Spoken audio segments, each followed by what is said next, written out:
देश में सोने चांदी की कीमतें आसमान छू रही हैं।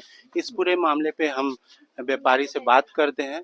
हम इस वक्त कुचा महाजनी के एक दुकान में मौजूद हैं, व्यापारी भी हमारे साथ हैं, इनसे बात करते हैं। सर, क्या कारण है कि इस समय कीमतें आसमान छू रही, चाहे वो सोना हो या चांदी? भाई साहब, कारण का तो किसी को कुछ नहीं पता है। चांदी सोना रोज 5,000 7,000 की रफ्तार से बढ़ रहा है, तो ये तो पता ही नहीं है क्या हो रहा है क्या नहीं हो रहा है। ऐसा कभी जीवन में नहीं हुआ। चांदी बड़ी बड़ी है, कभी तो घटती भी है, लेकिन एक महीने से घटने का नाम ही नहीं ले रही है चांदी। लगातार देखा जाए, दिवाली के आसपास भी जो निवेशक थे, चाहे सुरक्षित निवेश करना चाहते हो, तो क्या लगता है लोग जो खरीदार हैं वो भी इस समय खरीदने से बच रहे हैं? अब जिन लोगों के पास 20,000 रुपए बैंक में रखे हैं ना, वो भी बैंक से निकाल के सोच रहे हैं सोना चांदी खरीद ले, इसी में फायदा हो रहा है। तो हर आदमी सोना चांदी खरीदने में लगे हुए हैं। फाइन जेवर नहीं ले रहे, सिल्ली ले रहे हैं, सोने का बिस्कुट ले रहे हैं, 24 कैरेट का गोल्ड सिल्वर ये ले रहे हैं। अभी खरीद लो सोना चांदी, पता नहीं क्या हो जाएगा, मिलेगा नहीं मिलेगा। तो जो खरीदार हैं वो अगर उन्हें कम कीमत पे मिल रहा है तो वो निवेश में लगा रहे हैं, लेकिन जो व्यापारी हैं उन्होंने भी तो स्टॉक करा होगा, कम कीमत में माल खरीदे होंगे, तो वो भी तो ज्यादा दाम में वो बेच सकते हैं। तो क्या व्यापारियों के लिए सही समय है या खरीदारों के लिए? व्यापारियों के लिए तो नुकसान है, वो तो सोने चांदी के बदले सोने चांदी ही लेते हैं, तो उनका तो माल बिका, उसके बदले चांदी लेते हैं या सोना लेते हैं, उनको तो पैसे को लेना देना है ही नहीं। तो व्यापारियों को तो बहुत लॉस हो रहा है, उनका तो स्टॉक कम हो रहा है। कहाँ कीमतें रुकेंगी जाके, क्या लगता है आपको? इस हिसाब से तो 3 लाख रुपए एक महीने के अंदर हो जाएगा भाव। रुकने की संभावना ही नहीं लग रही, और भाव रुकेगा। तो खरीदारों में झिझक है इस समय या नहीं है? खरीदार डर तो रहे, भाई काफी बढ़ गया है, 1 लाख रुपए भाव बढ़ गया है एक महीने के अंदर। वो सोच रहे भाई अब थोड़ा बहुत टूट जाए तो थोड़ा सा डर तो लग रहा है खरीदते हुए। अब भाव टूट गए तो फिर ऐसे लोग मारे जाएंगे। जो आदमी 2,32 में खरीदेगा, 1.5 लाख भाव हो गया तो उसको तो नुकसान हो गया ना। तो डर तो लग रहा है खरीदते हुए भी अभी। क्योंकि एक उम्मीद बनी रहती है कि अब कम होगी कीमत, अब कम होगी, लेकिन ऐसा लगातार देखने में आ रहा है कि कीमतें थम ही नहीं रही हैं, आगे ही बढ़ रही हैं। तो जो भाव एक बार बढ़ गया वो भाव दोबारा कम नहीं होता, उससे ऊपर ही जा रहा है। तो इसलिए कम होने की संभावना तो है ही नहीं। सोना चांदी कम नहीं होगा भाव। तो इसमें व्यापारियों को नुकसान है। व्यापारियों को सारा नुकसान है, जो माल बेच रहे हैं उसमें सोना चांदी खरीद नहीं पा रहे तो उनका नुकसान ही है, और क्या है। जो माल हमने आज 2 लाख रुपए का बेच दिया, सुबह हम चांदी खरीदेंगे, हम चांदी नहीं मिल पाएंगे, हमारा नफा तो उसके अंदर चला गया सारा भाव के अंदर। लोग बाग पैसे इकट्ठे करके बैठे बेचारे, ना सोना ले पा रहे ना चांदी ले पा रहे हैं, तो उसमें काफी नुकसान हो रहा है। तो जैसा कि व्यापारी भी कह रहे हैं कि इस समय जो कीमतें आसमान छू रही हैं, वो लगातार तकरीबन 10,000 रुपए कीमत चांदी पे हर दिन बढ़ रहा है। ऐसे में खरीदारों के लिए तो एक सुरक्षित निवेश हो सकता है, लेकिन व्यापारियों के लिए ये नुकसान का सौदा साबित हो रहा है। सोने का भाव जिस तरह से शुद्ध सोना 1,40,000 के आसपास पहुंच गया है, जो थमने का नाम ही नहीं ले रहा है।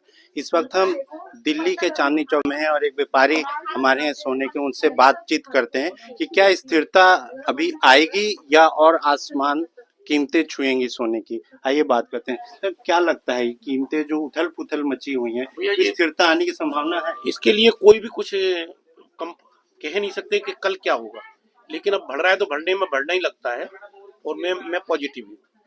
नहीं, पॉजिटिव तो ठीक है, व्यापारियों के लिए भी, निवेशकों के लिए कि सुरक्षित निवेश मानते हैं सोने को, तो खरीदारों के लिए भी ये समय सही है। बहुत गोल्डन चांस है, ले लेना चाहिए और बढ़ेगा।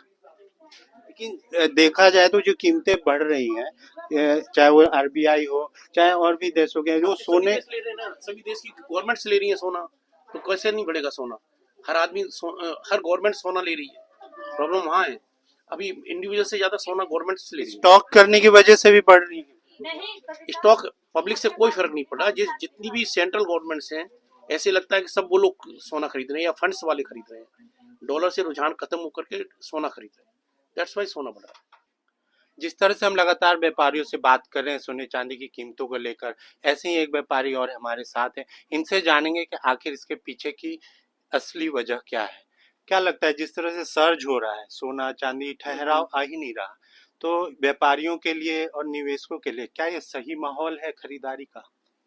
देखो, निवेशकों के लिए तो अभी भी जैसे कि है कि मतलब अगर थोड़ा थोड़ा खरीद के ले रहे हैं, अगर एसआईपी वगैरह है तो आप कर सकते हैं चालू, अगर मंदा हो तो भी एसआईपी चलती रहेगी आपकी, मतलब सोने चांदी में। जैसे कि आज देखिए कि मतलब 15-16 हज़ार वाला इंसान अगर वो 10-10 ग्राम भी महीने का सिक्का जोड़ता, अगर किसी ने 12 साल काम कर लिया, 1200 ग्राम हो जाते। आज वो 1200 ग्राम की चांदी मतलब कितने की हुई? 1 किलो की है 2,33,000 की। तो क्या लगता है लोग डिजिटल जैसे गोल्ड आया, तो अब क्या लगता है फिजिकल में ज्यादा इन्वेस्ट कर रहे हैं, या जो सरकार एक स्कीम लाई थी वो हाँ सॉवरेन गोल्ड या ईटीएफ या इस तरह से, तो लोग फिजिकल में ज्यादा खरीदारी कर रहे हैं या अभी भी कमोडिटीज में ही ज्यादा इंटरेस्ट दिखा रहे हैं? नहीं, लोग तो सभी कर रहे हैं। जो कमोडिटी ट्रेडिंग करता है वो कमोडिटी ट्रेडिंग में ही लगा है। जो ईटीएफ में एसआईपी लगा रखी है, जिसने मतलब टाटा सिल्वर गोल्ड ईटीएफ, उसने एसआईपी लगा रखी है अपनी।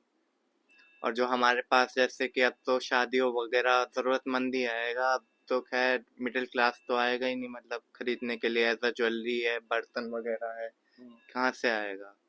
तो क्यों बढ़ रही है ये इतनी कीमतें क्यों बढ़ रही हैं? वही है इंटरनेशनल मार्केट। एक्चुअली क्या है, बड़े बड़े देश जितने भी है वो कमोडिटी को एज हथियार बनाने लग गए।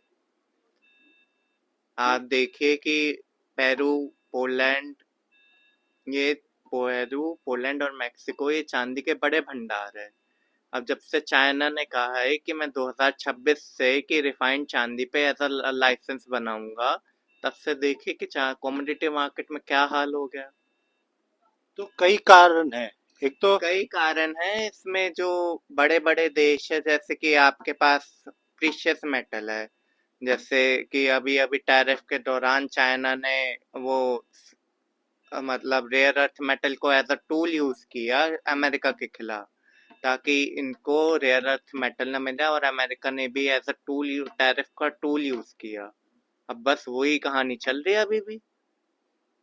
और ये थोड़ा बहुत युद्ध वुद्ध का हो गया, जब पता लगा कि मतलब रशिया के जो डॉलर्स थे, बॉन्ड्स थे अमेरिका में, वो बेकार हो गए सैंक्शन की वजह से। तो सबने सोचा कि भाई सोना खरीदो, कहीं पता चले डॉलर तो खैर ये किसी देश के सैंक्शन वेंक्शन लगा के लगा देगा, मतलब पार काम नहीं आने वाले। सोना तो खरीदो, कहीं ना कहीं तो कैश हो ही जाएगा। ये स्टॉक भी बहुत बड़ा रीजन है। क्या लगता है जो सुरक्षित निवेश तो शुरू से बड़ी वजह रही है, चाहे सोना हो या चांदी। चांदी में अभी हाल फिलहाल में देखा जाए लोगों का रुझान ज्यादा बढ़ा है कि चांदी जिस तरह से रफ्तार पकड़ लिया है मार्केट में, उस तरह से लोग जैसे अभी सोना की तरफ बढ़ रहे थे, अब लोग चांदी में ज्यादा इन्वेस्ट कर रहे हैं। तो क्या लगता है स्टॉक भी इसकी वजह हो सकती है कि लोग स्टॉक कर रहे हैं, जैसे तमाम बड़े देश सेंट्रल बैंक या आरबीआई ये सोना खरीद रहा है, जमा कर रहा है, तो क्या इसकी वजह भी हो सकती है मार्केट में जो कीमतें सर्ज हो रही हैं? यही तो मेन वजह है कि बड़े बड़े देश की कमोडिटी को ऐसा हथियार बनाना शुरू कर दिए। आप ये देखिए कि कॉन्गो इससे पहले कोबाल्ट एक्सपोर्ट करता था, पर कॉन्गो को पता लगा, वही गेम है कि हमारे पास कॉन्गो ने अब कोबाल्ट में क्या कर दिया। कोरोना कॉन्गो ने कहा कि हमारे यहाँ कोबाल्ट की ही रिफाइनिंग होगी, तो रिफाइनरी फैक्ट्री वहां आनी पड़ेगी, अगर नहीं आए तो कोबाल्ट के दाम ऊपर हो जाएंगे। तो इससे तो व्यापारियों को फायदा होगा काफी, जिस तरह से मार्केट हाई है, चाहे सोना हो या चांदी हो। क्या लगता है आप लोग के लिए कैसा मार्केट? देखो, ज्वेलरी इंडस्ट्री के लिए अभी बहुत बुरे हालात है। जिनके पास सोने चांदी का रिजर्व था कि मतलब आप देखो 1 लाख की चांदी आज के टाइम पे 2,33,000 पे ट्रेड कर रही है। इतना हम पैसा किसी भी ग्राहक से भी नहीं कमा पाते, सपने में भी नहीं कमा पाते एक साल में। अब जब ग्राहक या जो भी तब आता है जब प्रॉफिट बुकिंग हो। अगर ये बाय चांस अगर मैंने आज से चांदी बेच दिया, कल को 2.5 लाख या 3 लाख हो जाए तो मेरा नुकसान है। अगर ये चांदी अगर ये नीचे हो जाती है तो मेरी रखी हुई, हम तो इस मामलों में ये होता है कि दुकानदार ये करता है कि भाई जितने का है उतने की चांदी खरीदो। कभी कभी वो भी नहीं कर पाते क्योंकि कम्युनिटी रेट्स में इतने अप डाउन है। बड़े जूलर हो चाहे वो छोटे से छोटा जूलर हो, बस ज्वेलर्स में भी कहाँ बुलियन ही बिक रहा है अभी।